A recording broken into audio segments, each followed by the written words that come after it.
नमस्कार मित्रांनो, पुन्हा एकदा स्वागत आहे तुमच्या सर्वांचं नवीन एका वीकली अनालिसिसच्या व्हिडिओमध्ये. वीकली अनालिसिस आपण आता करणार आहे.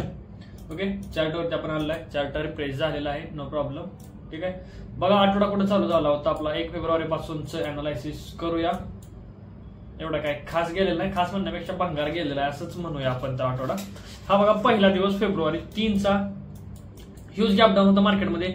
21,000 सायकोलॉजिकल नंबर होता खाली. ओके, दिसतोय का? व्हाईट करतोय याला वाटलंच तर.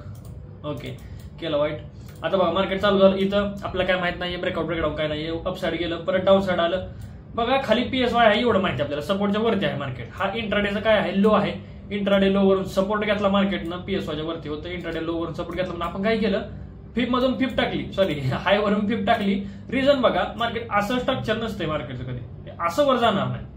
जायचं असेल तर एकतर असं जाईल, नसेल तर असं ब्रेकडाऊन करून जाईल. ठीक आहे, पण असं इथून सपोर्ट घेऊन जाणार नाही म्हणून आपण काय केलं, टिप टाकली एक्झॅक्टली शार्प इंटरमिडिएट सेलला आणि टार्गेट आपलं इथं डन झालं होतं. हा पहिला दिवस. ठीक आहे, हा आपला पहिला दिवस होता. त्यानंतर मार्केट इथून सपोर्ट का घेऊन गेलं, ह्यूज गॅप डाऊन असल्यामुळे लो ब्रेकडाऊन झाला मार्केटमध्ये. रिटेलर बहुतेक सेल करायला लागले असतील, त्यामुळे अपसाइड मोमेंटम मार्केटमध्ये आपल्याला बघायला भेटलं, नो प्रॉब्लेम. त्या पुढचा दिवस आला. हा दिवसानं सगळी घाण केली बघा. मंगळवार तुम्हाला सांगतो चालू झालं मार्केट इथं पीएसवायच्या खाली होतं, नो प्रॉब्लेम. वरती गेलं गेलं गेलं पीएसवायचा ब्रेकआउट केला. ही शॉर्ट कव्हरिंग होती मार्केटमध्ये. पीएसवायच्या ब्रेकआउटवरती मी बाय साईडला एंट्री मारली. इथं बाय साईडला एंट्री मारली. इथला स्टॉप लॉस ठेवला होता आणि असं टार्गेट लावलेलं होतं इथं. ठीक आहे, त्यानंतर आली रेड कॅन्डल. रेड कॅन्डल आली, मग इमोशन आणि मी म्हणलं पीएसवायचा ब्रेकआउट आहे, रिटेलर बाय करायला लागले असतील. आता म्हणलं एवढी बाईंग साईड मुवमेंट तर दिसते मार्केटमध्ये, तर रिटेलर बाय करायला लागले असतील असा विचार आला माझ्या डोक्यात. आणि मी काय केलं, बायचा ट्रेड एक्झिट केला आणि सेलला ट्रेड मारला. हा बायचा ट्रेड एक्झिट केला लॉस मध्ये. नंतर सेलला ट्रेड मारला. इथं सेलला हा ट्रेड मारला आणि माझा परत एकदा लॉस झाला. ठीक आहे बाबांनो, असा इथं मोठा लॉस झाला आपल्याला ह्या दिवशी. त्यानंतर पुढचा दिवस आला, कोणता होता, हा वाला फेब्रुवारी 5. पहिली रेड कॅन्डल आली कुठं, सपोर्टच्या खाली. हा सपोर्ट आहे, या सपोर्टच्या खाली रेड कॅन्डल आली. ओके, म्हणजे रिटेलर सेल करताना दिसतं आपल्याला. वरती गेलं, पीएसवाय पासून रेजिस्टन्स घेतला, फिप मध्ये आलं बघा. इथं एंट्री घेतली होती आपण एक्झॅक्टली बघा. असं फिप टाकली एक्झॅक्टली फिप मध्ये टच झालं तसं आपण इथं बाय डायरेक्शनला एंट्री घेतलेली होती. हे बघा इथं ह्या कॅन्डलला इथं बाय साईडला एंट्री घेतली. टार्गेट आपण इथं बुक केलं बघा, ह्या ग्रीन कॅन्डलला. स्टॉप लॉस आपला लोचा होता. ठीक आहे, तर इथं आपल्याला असं मस्तपैकी टार्गेट पण भेटलेलं होतं. त्यानंतर परत एकदा आलं मार्केट फिप मध्ये, परत एकदा टार्गेट दिलं आणि अचानक मोठी रेड कॅन्डल आपल्याला बघायला भेटली. ही रेड कॅन्डल. ओके, ठीक आहे, ही मोठी रेड कॅन्डल भेटली. पीएसवाय पासून रेजिस्टन्स घेऊन खाली आला, लोचा ब्रेकडाऊन झाला. ग्रीन कॅन्डल कन्फर्मेशन आली. सगळ्यांनी बाय साईडला एंट्री मारलेली होती इथं. ठीक आहे, ओके. एक्सएम ब्रोकर मध्ये 100% डिपॉझिट बोनसची ऑफर चालू आहे बघा. मला वाटतं उद्या किंवा परवा दिवशी संपेल. ज्यांना डिपॉझिट करून ठेवायचा, डिपॉझिट करून ठेवा. बोनस सारखा येत नाही, मला वाटत नाही परत 3-4 महिने बोनस येईल आता. ओके, आपल्या सगळ्या म्हणजे जे माझ्या अंडर रजिस्टर आहे त्यांच्यासाठीचा बोनस. जर नवीन अकाउंट कोणाचं ओपन करायचं असेल घरच्या बिरच्याचं तर करून घ्या वाटलं बोनस. जर तुमचा अकाउंट ऑलरेडी माझ्या अंडर नसेल तर डिस्क्रिप्शन मध्ये लिंक आहे, पार्टनर कोड आहे, लिंक करून गेला तरच बोनस भेटेल बघा, नाहीतर बोनस नाही सगळ्यांसाठी. ऑलरेडी जी जुनी अकाउंट माझ्या अंडर होती त्यांना तर दिसलं असेल ऑलरेडी, किंवा ज्यांचे अकाउंट माझ्या अंडर नाहीये त्यांनी पार्टनर कोड चेंज करून घ्या. तेवढा पार्टनर कोड म्हणजे न्यू अकाउंट ऍडिशनल ओपन करायचं, पार्टनर कोड टाकायला, ते पण तुमचा अकाउंट माझ्या अंडर येऊन जाईल. टेक्निक वापरून बघा, बोनस आला तर तुम्हाला पण भेटून जाईल.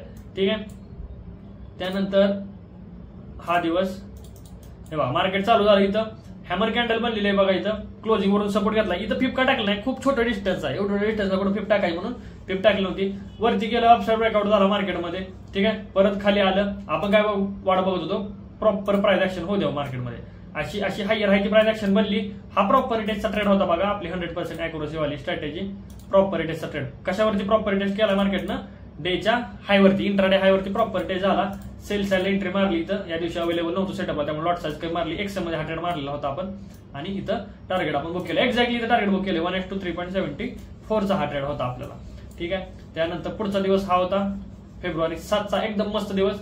इकडे बघा लास्ट डे अपसाइड म्हणजे रॅली आली शेवटला. मार्केट चालू झालं एक्झॅक्टली क्लोजिंग प्राइस वरती. असं होईल का तर मार्केट सांगा बरं. असं चालू झालं, अपसाइड रॅली होती, क्लोजिंग वर चालू झालं, कंटिन्यू चाललंय मार्केट वरती, असं होणारच नाही. हा रेजिस्टन्स असतील वरती तर होऊ शकतं, पण इथं जो रेजिस्टन्स आहे हा वाला, ह्याचा जाऊन मार्केटनं काय केला, ब्रेकआउट केला. बरोबर. ऑलरेडी इकडे बाईंग राहिली, त्याचा जाऊन ब्रेकआउट केला, सगळी लोक बाय करते. रेड कॅन्डल कन्फर्मेशन आली ही बघा हॅमरवाली. त्या पुढच्या कॅन्डल आपण सेल साईडला एंट्री मारली, इथं स्टॉप लॉस ठेवला आणि आपलं टार्गेट इथं बुक करून घेतलं होतं. काय खोटं बोलायचं काय काम नाही. इथं जर बुक केलं नसतं तर मला वाटतं इथं चांगला 1000-2000 प्रॉफिट झाला असता डायरेक्टली, कारण की ऑटोमॅटिक एकदम जोरात स्पाइक आलता मार्केटमध्ये खपकर. त्यामुळे इथलं जे ट्रेड आहेत, ज्यांनी इथं ट्रेड एक्झिट केला त्यांचे ट्रेड डायरेक्टली इथं एक्झिट झालेत. तुम्हाला सांगतो हे बघा इथं न्यूजमुळे सगळ्यांचे ट्रेड खाली एक्झिट झालेत, एवढ्या खाली. तुम्हाला सांगतो लॉसच्या वेळेस पण असंच होतं बरं का. जर तुमचा इथं बायचा ट्रेड असताना तर तुमचा स्टॉप लॉस इथं कट होत नाही, तुमचा स्टॉप लॉस जाऊन 70-80 पॉईंट खाली कट होतो. ही गोष्ट लक्षात ठेवायची नेहमी. स्टॉप लॉस तर लावा, ज्यांनी स्टॉप लॉस लावला नाही त्यांचं तर अकाउंट गायब झाले असेल डायरेक्ट. त्यामुळे स्टॉप लॉस तर सगळ्यांनी लावायचा, इम्पॉर्टंट गोष्ट आहे. आणि स्टॉप लॉस लावला तरी न्यूज मध्ये असं होतं, त्यामुळे न्यूज टायमिंग थोडंसं बघत चला, इम्पॉर्टंट न्यूज तेवढ्या बघायच्या नेहमी. ठीक आहे. बघा पीडीएफ वगैरे सगळं टेलिग्रामवरती अपलोड केलं आहे. टेलिग्राम चॅनलची लिंक माझ्या डिस्क्रिप्शन मध्ये आहे. त्यानंतर एक्सएम ब्रोकर मध्ये बोनस चालू आहे. त्यानंतर एक्सएनएस मध्ये पण अकाउंट ओपन करू शकता तुम्ही. 0 स्प्रेड पाहिजे असेल तुम्हाला अकाउंट तर एक्सएनएस मध्ये ओपन करा. आणि एक्सएनएस 0 स्प्रेडला कमिशन पण भरपूर जातं, ही गोष्ट लक्षात ठेवा. आणि बिगिनर लोकांनी एक्सएम बेस्ट आहे बघा.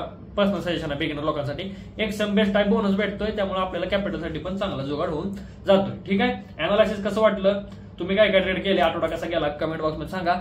सगळ्या मित्रांना वगैरे व्हिडिओ शेअर करा, इंस्टाग्रामवरती कमेंट करत चला. 100K लवकरात लवकर झालं की आपण मीटअपचं आयोजन करणार आहे. असं नाही की जिथं जास्त ऑडियन्स आहे तिथं मीटअप नाही, सगळीकडे मीटअप आपण घेणार आहे. ठीक आहे. आजच्यासाठी एवढंच सफिशियंट आहे. भेटूया नेक्स्ट व्हिडिओमध्ये.